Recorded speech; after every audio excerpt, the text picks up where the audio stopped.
వేదిక అలంకరించిన వితలూరు rural circle inspector గారికి మరియు ప్రగతి జూనియర్ కాలేజీ అధ్యాపకులందరికీ నా నమస్కారాలు మరియు విద్యార్థులకు నా ఆశీస్సులు.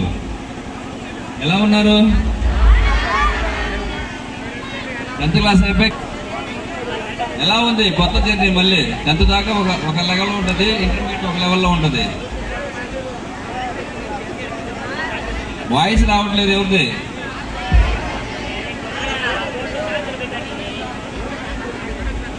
నెక్స్ట్ స్టేజ్కి వచ్చారు. ఇక్కడ నుంచి మీరు చాలా జాగ్రత్తగా చదువుకోవాలి. ఇప్పుడు మేము చెప్పేది మీకు ఏదో ఒక ఎప్పుడు చెప్పేది టీచర్లు చెప్పేది అమ్మ నాన్న చెప్పేది అని అనుకోవద్దు. ఎందుకంటే మీ లైఫ్ని మీరు ఇప్పటి నుంచే స్టార్ట్ చేయబోతున్నారు. కొత్తగా మీ జీవితంలో ఇప్పుడు మీరు ఏమైనా మిస్టేక్ చేస్తే అది మీ లైఫ్ లాంగ్ మిమ్మల్ని ఇబ్బంది పెడుతూ ఉంటుంది. అలాగే ఫ్రెండ్స్, బ్యాడ్ ఫ్రెండ్స్ ఉంటారు, గుడ్ ఫ్రెండ్స్ ఉంటారు. మీరు ఎక్కువగా గుడ్ ఫ్రెండ్స్ని సెలెక్ట్ చేసుకోవాలి. బయట చాలా చెడు అలవాట్లు ఉండే వాళ్ళు ఉంటారు బయట, వాళ్ళతో ఫ్రెండ్షిప్ అనేది చేయకూడదు. రీసెంట్గా ఏమవుతుందంటే బయట వ్యక్తులతో మీరు ఫ్రెండ్షిప్ చేసినప్పుడు వాళ్ళు వేరే చెడ్డ అలవాట్లకు అలవాటు పడుతుంటారు. అదే మందు తాగడం ఒకటి, గంజాయి ఒకటి, డ్రగ్స్ అని చెప్పేసి ఇలా చాలా కొన్నిటికి అలవాటు పడటం వల్ల వాళ్ళ లైఫ్ సర్వనాశనం అయిపోతే అలాగే మీది కూడా అలాగే అవుతుంది. అందుకోసం ఏంటంటే ఇలాంటన్నిటికీ దూరంగా ఉండాలి. ఫస్ట్ మీరు మీ కెరీర్ మీద కాన్సన్ట్రేషన్ చేయాలి. మనం మంచిగా చదువుకుంటే మన పేరెంట్స్ మళ్ళీ ఇంతసేపు కష్టపడి మనం కని పెంచి మీకు విద్యాబుద్ధులు నేర్పించడంలో వాళ్ళు చాలా కష్టపడుతుంటారు. ఆ కష్టం విలువ మీకు తెలియాలి. వాళ్ళ కష్ట ఫలితం ఎప్పుడు వస్తుందంటే మీరు బాగా చదువుకొని మంచి ఉద్యోగం సంపాదించినప్పుడు ఆ కష్టానికి ప్రతిఫలం దొరుకుతుంది. మంచిగా అట్రాక్ట్ అవ్వట్లేదు ఎవరు. అందుకోసం ఏంటంటే ఫోన్లు చాలా వరకు అవాయిడ్ చేయండి. అలా చేయటం వల్ల ఏంటంటే మీ కెరీర్, మీ కాలేజీలో ర్యాగింగ్ ఉందా? ర్యాగింగ్ లేదా అని వేరే వాళ్ళ అమ్మాయిలు కానీ. ఎందుకంటే దానివల్ల ఒకసారి కేసు రిజిస్టర్ అయిందంటే మీ కెరీర్ పాడైపోతుంది. దయచేసి అది అర్థం చేసుకొని ర్యాగింగ్ అని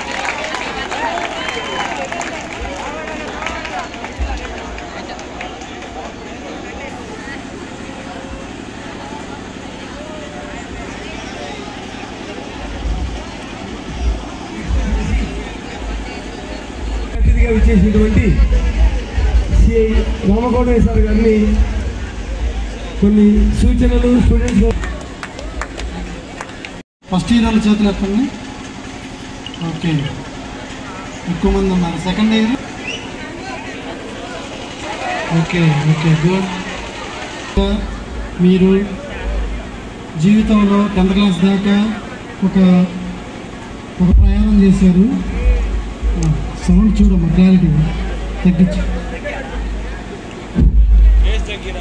బాస్ తగ్గించు. ఇంకా మీరు ఒక రకమైన జీవితం అంటే ఫస్ట్ మీ జీవితంలో మొదటి మెట్టు అనేది సక్సెస్ఫుల్గా ఎక్కి ఇక్కడ దాకా వచ్చారు. ఇది అయిపోయినాక ఇంటర్మీడియట్, డిగ్రీ కంప్లీట్ అయినాక మీ జీవితంలో మీరు ఒక స్థిరమైన ఉద్యోగం కానీ ఒక లైఫ్ స్టైల్ అంటే మీరు ఏం చేయాలి, మీరు ఎక్కడ స్థిరపడాలనేది మీరు ఒక నిర్ణయించుకొని దానికి తగ్గట్టుగా ఇంటర్మీడియట్కి వచ్చారు. కాబట్టి ఇది చాలా, ఈ రోజులు మీకు మళ్ళీ తిరిగి రావు. రేపొద్దున ఇంకొక 5 years దాటిన తర్వాత, డిగ్రీ కంప్లీట్ అయిపోయిన తర్వాత మీకు ఈ రోజులు గుర్తెచ్చుకొని మీరు ఆనందపడటం తప్ప ఇంకేం చేయడానికి ఉండదు.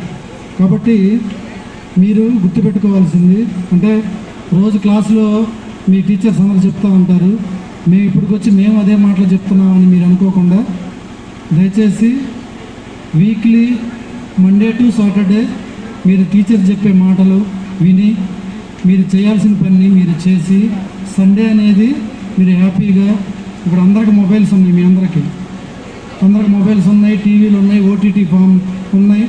సండే ఎంజాయ్ చేయండి, హ్యాపీగా ఒక మూవీ చూడండి, లేదా ఫ్రెండ్స్తో కలిసి హ్యాపీగా మాట్లాడుకోండి, ఫ్యామిలీతో స్పెండ్ చేయండి. అంటే అట్మాస్ఫియర్ అనేది హెల్దీ అట్మాస్ఫియర్, హెల్దీ రిలేషన్షిప్లో ఉండండి. అంతేగాని ఫాల్స్ రిలేషన్షిప్లోకి, ఫాల్స్ ప్రెస్టేజ్లోకి వెళ్ళి మీరు ఆలోచించారు అంటే దాని యొక్క పరిణామాలు మీరు ఇక్కడే ఆగిపోతారు. అంటే రిలేషన్షిప్ అనేది హ్యాపీగా హెల్దీగా ఉండాలి. మీకు ఫాల్స్, మీరు సోషల్ మీడియా అనేది ఇప్పుడు చాలా ఇంపాక్ట్ చూపిస్తూ ఉంది. మీరు సోషల్ మీడియాలో చూసి మూవీస్ చూసి నాకంటూ ఒక మాట్లాడే మనిషి కావాలి, నేను మాట్లాడడానికి ఒక మనిషి కావాలని అందరూ ఆలోచిస్తూ ఉంటారు. అవన్నీ చాలా చాలా తప్పుడు ఆలోచనలు. ఆ విధంగా మీరు చేశారు అంటే మీ యొక్క ఎదుగుదల ఇప్పుడే ఆగిపోద్ది. ఇంటర్మీడియట్లోనే మీ యొక్క ఎదుగుదల ఆగిపోద్ది. మీరు మీ చదువును పక్కన పెట్టేస్తారు, మీ టీచర్స్ యొక్క చెప్పేది పక్కన పెట్టేస్తారు, మీ చదవటం మానేసి మీరు దీంట్లో ఈ దారిలో వెళ్ళిపోయారంటే ఒక రేపు రాత్రి ఎల్లుండైనా బయటపడిద్ది. మీ తల్లిదండ్రులు మిమ్మల్ని చదివించడం అనవసరమైన ఉద్దేశంతో మిమ్మల్ని చదువు మానిపించేసి ఇంట్లో పెట్టి మిమ్మల్ని వేరే వాడికి ఇచ్చి పెళ్లి చేసేయడానికి ఆలోచిస్తారు. కలెక్టర్ గారిని, ఎస్పీ గారిని తీసుకొచ్చి పెళ్లి చేస్తారా? లేదు కదా. ఎవరు ఆటో తోలేవాడినో, టాటర్ తోలేవాడినో, పొలం పని చేసేవాడినో మీకు ఇచ్చేస్తారు. అంటే వాడు ఏం చేస్తాడు? తాగుతాడు, తిరుగుతాడు, రోజు మిమ్మల్ని వచ్చి కొడతా ఉంటాడు. కాబట్టి దయచేసి మీ జీవితం మీద ఫోకస్ చేయండి. ఈ ప్రేమలో ఈ అట్రాక్షన్స్ అనేది ఇప్పుడు మీకు ఈ వయసులో మీకు తెలిసేది చాలా తక్కువ. కాబట్టి డిగ్రీ కంప్లీట్ చేసిన తర్వాత అప్పుడు మీరు ఒక స్థాయిలో మీకు ఒక జాబ్ వచ్చిందంటే అప్పుడు మీకంటూ తెలిసిద్ది మంచి చెడు ఏంది అనేది తెలిసిద్ది. దాన్ని బట్టి మీరు ఒక మంచి వ్యక్తిని ఎన్నుకోవడానికి అవకాశం ఉంటుంది. అర్థమైందమ్మా? కాబట్టి దయచేసి ఈ రోజుల్లో మీరు కూడా ఆ ఫీలింగ్లోకి, ఆ దాంట్లోకి వెళ్ళిపోయారంటే మాత్రం మీ యొక్క ఎదుగుదల ఇప్పుడుతో ఆగిపోద్ది. మీరు ఇంతకు మించి ఇంకేమీ చేయలేరు. కాబట్టి ఇవన్నీ గుర్తుపెట్టుకోండి. ఖచ్చితంగా మీరు మీ చదువు మీద, మీ లైఫ్ మీద ఫోకస్ చేయండి. డ్రగ్స్ అనేది చాలా యాజువల్గా అలవాటు అయిపోతా ఉంది. అర్థమైందమ్మా? ప్రతి ఒక్కడు కుర్రోడు ఎవడో ఒకడు సిగరెట్ తాగుతూ ఉంటాడు. వాడిని చూసి నేను కూడా ఒకసారి తాగుదామని మీరు ట్రై చేస్తారు. ఒక్కసారి సరదాగా ట్రై చేసింది మీకు జీవితాంతం వదలలేని పరిస్థితి అయిపోద్ది. హెల్త్ పాడైపోద్ది. దాన్ని వదిలేసిన తర్వాత డ్రగ్స్ అంటే గంజాయి స్టార్ట్ చేసేవాళ్ళు. అమ్మా, హైదరాబాద్లో చూస్తే బీర్లు, డ్రగ్స్, సిగరెట్లు ఇవన్నీ మీ యొక్క జీవితాన్ని నాశనం చేస్తాయి. రేపొద్దున మీకు డ్రగ్స్ కోసం ఇప్పుడు డబ్బులు నీకు పరిచయమైన వాడు ఫస్ట్ టైం నీకు ఫ్రీగా ఇస్తాడు, అంటే అలవాటు చేయాలని. తర్వాత రెండోసారి, మూడోసారి డబ్బులు ఇస్తే ఇస్తాడు. డబ్బులు నీ దగ్గర లేవు, అప్పుడు ఏం చేస్తావు? నీ ఇంట్లో మీ అమ్మ, మీ నాన్న దాచుకున్న డబ్బుని దొంగలిస్తావు. ఓకేనా? అబ్బాయిలు అయితే బైక్ మీద పోయి చైన్ స్నాచింగ్లు చేస్తారు. అమ్మ నాన్న డబ్బులు దొంగతనం చేయడం, చైన్ స్నాచింగ్లు చేయడం, బ్యాంకు దగ్గర డబ్బులు దోచేయడం, ఏటీఎం కార్డుల దగ్గర డబ్బులు దోచేయడం. కానీ అన్ని చోట్ల సీసీ కెమెరాలు ఉన్నాయి. మీరు చేసే ప్రతిదీ రికార్డ్ అవుతుంది. ఒక్కసారి దొంగతనం కేసు, డ్రగ్స్ కేసు పడిందా? మీరు ఇప్పుడు గమనించారా? గవర్నమెంట్ డ్రగ్స్ కేసులో అరెస్ట్ అయితే వాళ్ళకి గవర్నమెంట్ నుంచి వచ్చే అన్ని సంక్షేమ పథకాలు ఆపేస్తున్నారా లేదా? చూసారా పేపర్లో?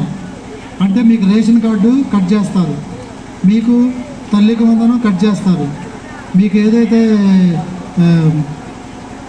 గవర్నమెంట్ నుంచి వస్తుందో వస్తుంది కదా, సంవత్సరం వస్తుంది కదా స్కాలర్షిప్, అది కట్ చేస్తారు. అంటే ఒక్కసారి మీరు డ్రగ్స్కి కానీ అలవాటు అయ్యారు అంటే మీ జీవితం ఇక్కడతో క్లోజ్ అయిపోతుంది. అంటే మీరు డిగ్రీకి వెళ్ళినా, ఇంజనీరింగ్కి వెళ్ళినా, మెడిసిన్కి వెళ్ళినా గవర్నమెంట్ నుంచి మీకు స్కాలర్షిప్ రాదు. కాబట్టి దయచేసి ఎవరు సరదాగా కూడా డ్రగ్స్కి అలవాటు పడద్దు. ఒక్కసారి నువ్వు డ్రగ్స్కు అలవాటు పడ్డావా, నీ మైండ్ పనిచేయదు, నీ నర్వస్ పనిచేయదు, నువ్వు నిలబడలేవు, కాసేపు నువ్వు ఏ పని చేయలేవు. వాడు అవతల డ్రగ్స్ ఇవ్వాలంటే నువ్వేం చెప్తే అది చేస్తావు. నువ్వు రమ్మన్న చోటకి వెళ్తావు, వాడు చెప్పిన పని చేస్తావు, నీ జీవితం వాడి చేతిలో అయిపోతుంది. వస్తూ ఉన్నటువంటి సిఏలు కావచ్చు, ఎస్ఐలు కావచ్చు, మంచి మంచి పొజిషన్లో ఉన్నటువంటి ఎస్పీలు, డిఎస్పీలు, కలెక్టర్స్ అందరూ కూడా ఎక్కడి నుంచో వచ్చిన వాళ్ళు కాదు, మారుమూల ప్రాంతాల్లో ఉన్నటువంటి విలేజెస్ నుంచే వచ్చి ఈ స్థాయికి రావడం జరుగుతూ ఉంటుంది. కాబట్టి మనము ఎక్కడి నుంచి వచ్చాము, ఏ విలేజ్ నుంచి వచ్చాము అనేది కాదు, మనం సక్రమంగా చదివినట్లయితే మనం 100% లైఫ్లో సక్సెస్ కావచ్చు అని సార్ వాళ్ళు చాలా క్లియర్గా మీకు ఇద్దరు ఎక్స్ప్లెయిన్ చేయడం జరిగింది. సరే, మనకు కూడా టైము చాలా వరకు కంప్లీట్ అయింది కాబట్టి ఒక 2 మాటలు నేను చెప్పి ఇంతటితో మనము ఈ ప్రోగ్రామ్ను క్లోజ్ చేద్దాం. నేను చెప్పేది ఏంటి అంటే, మీరు ఇక్కడ కాలేజీలో జాయిన్ అయ్యారు అంటే మీ తల్లిదండ్రులు కోటి ఆశలతో మిమ్మల్ని కాలేజీకి పంపడం జరుగుతూ ఉంటుంది. ఎన్నో ఆశలు, మంచి పొజిషన్కి మా పిల్లలు వెళ్ళాలి, ఈ ప్రగతి కాలేజీలో జాయిన్ చేయించినట్లయితే మా పిల్లలు మంచి ఉన్నత శిఖరాలను అందుకోగలుగుతారు అనేటువంటి ఉద్దేశంతో ఇక్కడ మీ పేరెంట్స్ జాయిన్ చేయడం అనేది జరుగుతూ ఉంటుంది. కాబట్టి మీరు కూడా నేను చెప్పేది ఏంటి అంటే, మీ తల్లిదండ్రులు మిమ్మల్ని ఎన్ని ఆశలతో ఇక్కడికి కాలేజీకి పంపుతారో మీరు కూడా మీ తల్లిదండ్రులు మీపై పెట్టుకున్నటువంటి నమ్మకాన్ని వమ్ము చేయకుండా మీరు కూడా మంచి ప్రవర్తనను మీరు అలవాటు చేసుకోవాలి. ఇంకోటి ఏంటంటే, ఫస్ట్ మీరు జీవితంలో గుర్తుంచుకోవాల్సింది ఏంటి అంటే, తల్లి, తండ్రి, గురువు, దైవం, ఈ 4 విషయాలు గుర్తుంచుకోవాలి. ఫస్ట్ మనం గుర్తుంచుకోవాల్సింది మనకు జన్మనిచ్చినటువంటి తల్లికి, అలాగే జన్మనిచ్చిన తర్వాత మనము పెంచి పోషిస్తూ మనం మంచి చెడ్డలు చూస్తున్నటువంటి తండ్రిని గౌరవించాలి. దాని తర్వాత మీకు విద్యాబుద్ధులు నేర్పుతూ ఉన్నటువంటి, చిన్నప్పటి నుంచి మీరు ఫస్ట్ క్లాస్ నుంచి మీకు విద్యాబుద్ధులు నేర్పుతూ ఉన్నటువంటి మీ గురువులను మీరు గౌరవించాలి. తర్వాత దైవం, తర్వాత మీరు దేవుని దగ్గరికి వెళ్ళాలి. కానీ జనరల్గా ఏం చేస్తుంటాం మనం, మన కష్టాలు వచ్చినప్పుడు ఫస్ట్ ఎవరిని కోరుకుంటాం? ఫస్ట్ దేవుని దగ్గరికి వెళ్తూ ఉంటాం. కానీ అది దేవుడు ఉన్నాడు అనేటువంటి నమ్మకం ఉండాలి. అంటే కులమతాలకు అతీతంగా ఎవరికి సంబంధించిన దేవుణ్ణి వాళ్ళు మీరు నమ్మకం పెట్టుకోవచ్చు, ఆ దేవుని మీద తప్పేం లేదు. కానీ దేవుడు ఒక్కడే కాదు, కనిపించినటువంటి దేవుని కంటే కూడా ముందు మీకు కనిపించేటువంటి దేవుళ్ళు 3 ఉన్నారు. తల్లి, తండ్రి, గురువు. ముందు తల్లి, తండ్రి, గురువును గౌరవించడం అనేది మీరు నేర్చుకోండి. ఫస్ట్ మనం చూస్తూ ఉంటాం జనరల్గా మనకు ఈ టీనేజ్లో ఉన్న పిల్లలకు తల్లి అంటే అసలు లెక్క. ఇప్పుడున్నటువంటి ఫ్యాషన్లో అలాంటి డ్రెస్సులు వేసుకోకపోతే బాగుండదు, మనం మంచి ఫ్యాషన్ డ్రెస్సులు వేయాలి అని అమ్మాయిలు అంటూ ఉంటారు. అబ్బాయిలకు తండ్రి చెప్తాడు, రే కాలేజీకి వెళ్ళేటప్పుడు సక్రమంగా వెళ్ళాలా, జుట్టు కరెక్ట్గా కత్తిరించుకోవాలరా అని చెప్తూ ఉంటాడు. కానీ డాడీ అలా కాదు, డాడీ ఇప్పుడు స్టైల్గా ఉండాలి కాబట్టి జుట్టు ఇష్టం వచ్చినట్లుగా మనం కత్తిరించుకొని వస్తూ ఉంటారు. ఇక్కడ చాలా మంది కనిపిస్తూ ఉన్నారు. అలా ఉండకూడదు. మనకు ఇక్కడ వచ్చేసి మన భారతదేశ సంస్కృతి సాంప్రదాయాలు అనేటివి కొన్ని ఉంటాయి. అంటే ఒక్కొక్క ప్రాంతంలో ఒక్కొక్క సంస్కృతి ఉంటుంది. జరుగుతున్నటువంటి ఈ కొమరాల్లో ఎలాంటి సంస్కృతి ఉంది. ఫర్ ఎగ్జాంపుల్ మీరు చూస్తూ ఉంటారు, ఏం చేస్తూ ఉంటారు, అయితే జుట్టు పెంచుతూ ఉంటారు, అమ్మాయిలు అయితే కటింగ్ చేపిస్తూ ఉన్నారు, మనం చూస్తూ ఉన్నాం. అది ఎక్కడి సంస్కృతి? ఏదో అదర్ కంట్రీస్లో ఉన్నటువంటి సంస్కృతి, అది మన భారతదేశం సంస్కృతి కాదు. మా హైదరాబాద్కి వెళ్ళినట్లయితే ఎవరు అమ్మాయి ఎవరు అబ్బాయి అర్థం కాని పరిస్థితిలో ఉన్నాం. సిటీస్కి వెళ్ళినట్లయితే, ముంబై, హైదరాబాద్ వెళ్ళినట్లయితే వాళ్ళ అమ్మాయిలు కూడా మొత్తం క్రాప్ చేయించుకొని జీన్స్ ప్యాంట్, టీషర్ట్ వేసుకొని తిరుగుతూ ఉన్నారు. అబ్బాయిలు అయితే ఏం చేస్తూ ఉన్నారు, ఆపోజిట్గా జుట్టు పెంచుకొని తిరుగుతూ ఉన్నారు, మనం చూస్తూ ఉన్నాం. కానీ మన సంస్కృతి ఏంటి అనేది మనం గమనించాలి. అంటే మీకు మీరు అనొచ్చు, సార్ మన సంస్కృతి ఎలా తెలుస్తుంది మనకు అని. మన చుట్టుపక్కల ఉన్న వాళ్ళందరూ మనం ఎలా ఉంటే మంచి కరెక్ట్ అంటారో దాన్ని మనం ఫాలో కావాలి. అంతే తప్ప మనకు మన సొసైటీ ఏది కరెక్ట్ అంటే దట్ ఈస్ ద కరెక్ట్, మన చుట్టూ ఉన్నటువంటి సొసైటీ ఏది రాంగ్ అంటే అది రాంగ్. కాబట్టి మనము మన చుట్టుపక్కల ఎలాంటి సంస్కృతిని మనం ఫాలో కావాలో మీకు తెలుసు. టీనేజ్ స్టూడెంట్స్కు మీరందరూ కూడా అలాంటి సంస్కృతిని ఫాలో అయ్యి మీ తల్లిదండ్రులకు అలాగే మన కళాశాలకు మీరు మంచి పేరు తీసుకువస్తారని నేను ఆశిస్తున్నాను. అలాగే discipline not only in the campus and also the out of the campus నుంచి బయటికి పోయిన తర్వాత మీరు రోడ్ల మడి కావచ్చు, మనం చూస్తూ ఉన్నాం. బైక్లు డ్రైవింగ్ చేసేటప్పుడు ఇప్పుడే సార్ చెప్పాడు, ట్రిపుల్ రైడ్ డ్రైవింగ్, ఓకేనా, లైసెన్స్ లేకుండా డ్రైవింగ్, ఇవన్నీ కూడా మీరు అవాయిడ్ చేయాలి. మీరు ఎవరు కూడా బైక్లు ఇష్టం వచ్చినట్టు స్పీడ్గా డ్రైవ్ చేయడము అలాంటివి ఎవరు కూడా చేయకూడదు. మీకు 18 years కంప్లీట్ అయినాయంటే మీరు డ్రైవింగ్ లైసెన్స్ తెచ్చుకోండి, ప్రాపర్గా డ్రైవింగ్ చేయండి. అంతే తప్ప మీ ఇష్టానుసారం మీకు డ్రైవింగ్ లైసెన్సులు లేకుండా మీరు డ్రైవింగ్ చేస్తూ ఉంటారు. నేను దాదాపు గమనిస్తూనే ఉంటాను. ఎస్ఐసార్ గారు అయితే ప్రతిరోజు డ్రైవింగ్ లైసెన్స్ లేని వాళ్ళు పెనాల్టీ చేస్తూనే ఉంటారు. అయినా కూడా కంటిన్యూ చేస్తూనే ఉన్నారు. వాళ్ళంతా కష్టపడేది ఎవరి కోసము? మన కోసం కష్టపడుతూ ఉన్నారు. ఈవినింగ్ అయ్యేసరికి ప్రతిరోజు వీళ్ళు డిపార్ట్మెంట్ వాళ్ళు ప్రతిరోజు చెక్ చేస్తూ ఉన్నారు. మీరు సార్ వాళ్ళు చెక్ చేస్తున్నారని చెప్పేసి ఒకసారి ఏం చేస్తూ ఉంటారు, తప్పించుకొని పోవాలనేసి ఆ రూట్లో ఈ రూట్లో స్పీడ్గా వెళ్ళడము, కింద పడిపోవడం కూడా జరుగుతూ ఉంటాయి. కాబట్టి అలాంటివన్నీ కూడా ఎవరు కూడా మీరు చేయకుండా మంచి డిసిప్లైన్, బయట కూడా గర్ల్స్ ఆల్సో మీరు వన్స్ క్యాంపస్ నుంచి బయటకు వెళ్ళిన తర్వాత మీరు కంపల్సరీగా మంచి డిసిప్లైన్గా ఉండాలి. బజార్లో వెళ్ళేటప్పుడు కూడా డిసిప్లైన్గానే ఉండాలి. సార్ చెప్పాడు ఇప్పుడే సిఎస్ఆర్ గారు ఏమని, సౌండ్ రావాలి అంటే రెండు చేతులు క్లాప్స్ కొడితేనే సౌండ్ వస్తుంది అనేసి. అంటే మనం బాయ్స్ తప్పు చేస్తూ ఉన్నారు అని కాదు, గర్ల్స్ కూడా కరెక్ట్గా ఉన్నట్లయితే బాయ్స్ తప్పు చేసే ఛాన్స్ వాళ్ళకు రాదు.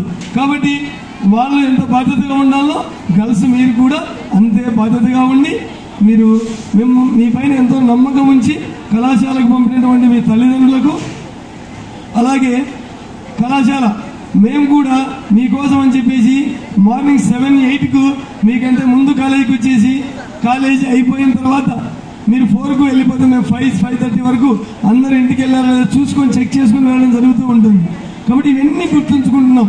మేము కూడా మీకోసం చాలా కష్టపడుతూ ఉన్నాం. అటు మేనేజ్మెంట్, లెక్చరర్స్ అందరు చెప్పే విషయాలను గుర్తుంచుకొని మీరు తల్లిదండ్రులకు కళాశాలకు మంచి పేరు తీసుకొని వస్తారని, అలాగే మీకు కూడా మంచి భవిష్యత్తును మీరు బిల్డప్ చేసుకుంటారని ఆశిస్తూ ఈ అవకాశం ఇచ్చినటువంటి అందరికీ కూడా నేను ఫ్రమ్ బైపీసీ వాళ్ళ పేరెంట్స్ కూడా వచ్చింటే పేరెంట్స్ కూడా స్మాల్ మొమెంటో ఇవ్వాల్సిందిగా సిఐ గారిని, ఎస్ఐ గారిని కోరుతున్నాం.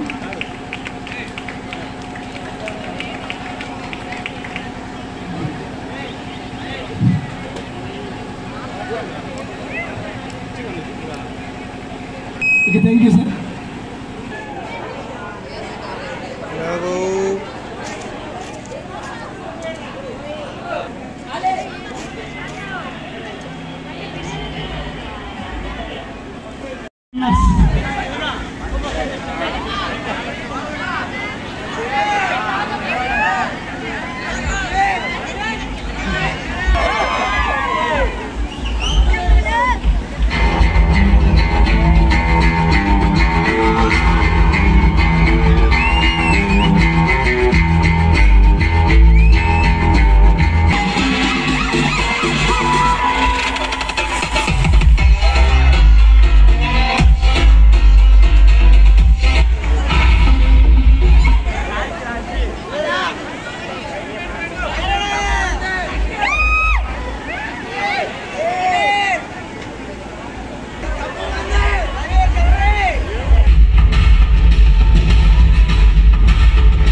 మన Kommuru sub inspector Nagaraj sir గారికి ఒక చిన్న సన్మాన కార్యక్రమము ఏర్పాటు చేస్తున్నాం. మీరందరూ కూడా ఈ సన్మాన కార్యక్రమాన్ని క్లాప్స్తో దిగ్విజయం చేయవలసిందిగా కోరుతున్నాం.